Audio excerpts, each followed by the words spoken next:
Well, hi there, and thank you so much for tuning in to Fun Ahead TV. We recently did a video on these two studs right here, wherein we asked the question, if you had $10,000 that you were gonna spend on a Porsche, which one would you buy? Because let's be honest, these are just about two of your only options to be within that $10,000 price range. But now let's also say that maybe you've decided that you want a Boxster. And let's also say that that $10,000 price cap isn't your price cap. Maybe you're more like $25,000. That can still get you a lot of car. So the question is, which one? Because that leaves these two right here. The 986 to my right and the 987.1 to my left. For the 986, you could be well within that $25,000 price point and still have a lot of money left over. We all know eggs aren't getting any cheaper and daddy loves his French toast. Or you could spend the majority of that budget and get yourself a really nice 987.1. So the question is, do you spring for the 987.1? Or do you have your French toast? Pull back, drop in, and just smack the lip. Bah!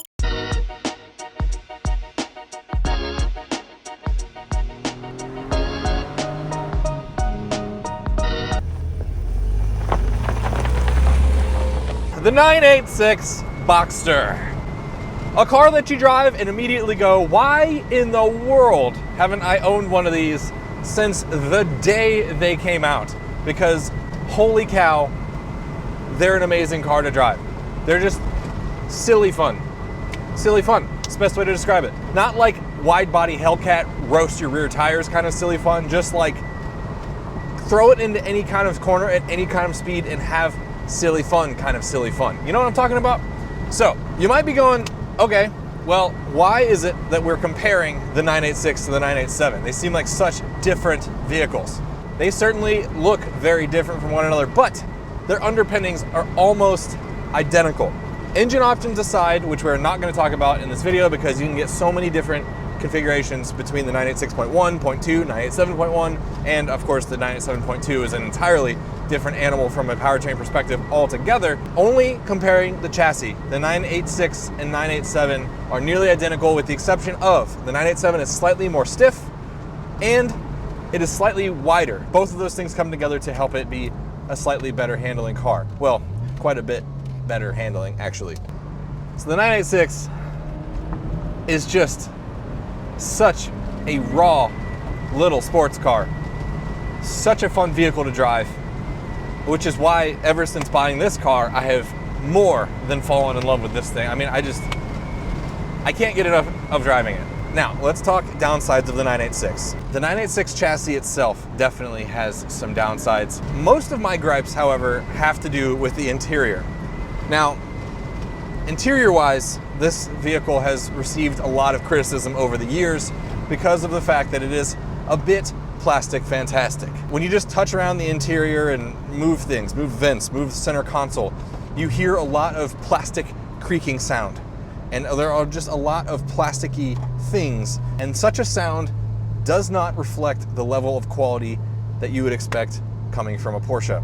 It's unfortunate, but it is what it is with this particular generation of car.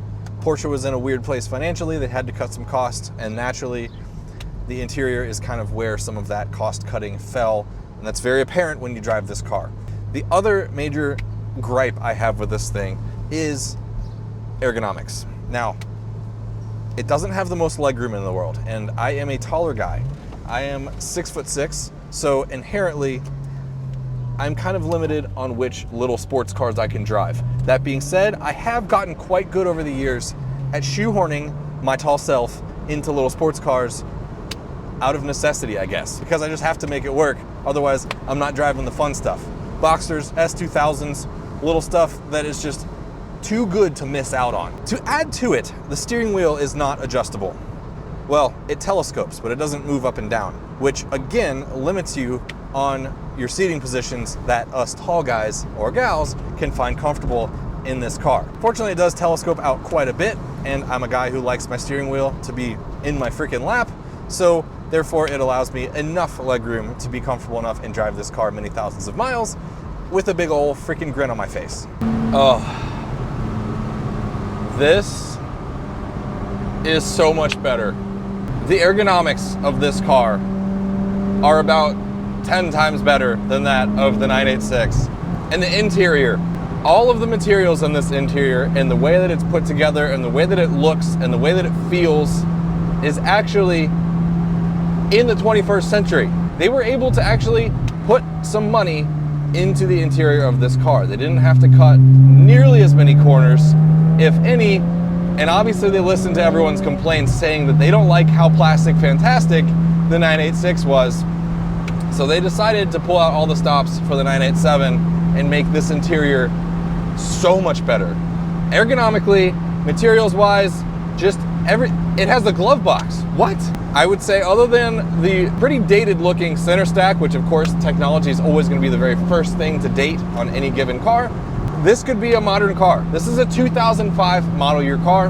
And honestly, if someone plopped me down in this car and said this is a 2025 model year car, I'd be like, okay, probably. My point is, this car is such a better place to be than the 986. But the question is, how do they drive compared to one another? Well, see, that's just the thing. Now, like I mentioned, Porsche stiffened up the chassis for this car and made the track width a little bit wider to be able to improve handling. And that they did. But like I said, the underpinnings of this car, suspension geometry, all of it is basically the same as the 986. This car is just more capable. But because it's more capable, you kind of lose some of that fun factor. While this car is still extremely fun, it's not quite as playful as the 986. So in addition to this car having a much, much nicer interior than the 986, I think the car looks much, much better. In the same token of this car having a modern feeling interior, if I were to wake up next to this car and someone said, hey, the exterior of this car, this is a 2025 model year car, I'd be like, yeah, again, probably. Like, look at the front end. It's a very pretty, well-rounded, nice looking car.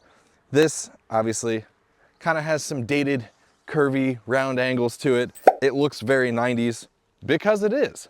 So the 987 is more modern, more ergonomic, more comfortable, looks way better, is wider and stiffer so it performs better.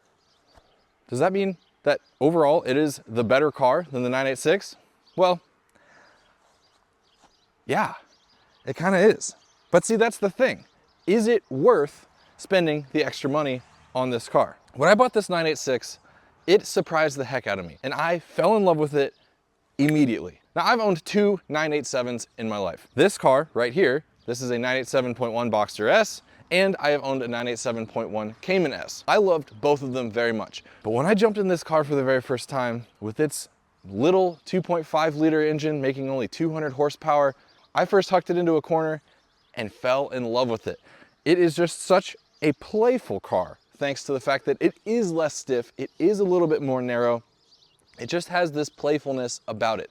So even though it has all of these downsides, man, is it a fun vehicle to drive. So if you want a true old school super analog sports car experience and you don't care as much about looks or interior quality or what have you, the 986 is the car for you. Plus, you get to pocket that extra change. If you want a more modern, better looking, better all around vehicle, well, definitely spring for the 987 then. But again, it just goes back to your priorities. Like I said, I've owned two 987s and I've sold them both. I bought a 986 thinking I wasn't gonna own it for too terribly long, maybe a couple years. And now I'm really wanting to hang on to this thing for a very long time. So, all depends on what you want. Thank you so much for watching Fun Ahead TV today. I really appreciate each and every one of you for being here. Yes, you, I'm looking right at you. And I will see you all in next week's video. Later. Pull back. Drop in and just smack the lip. Bah!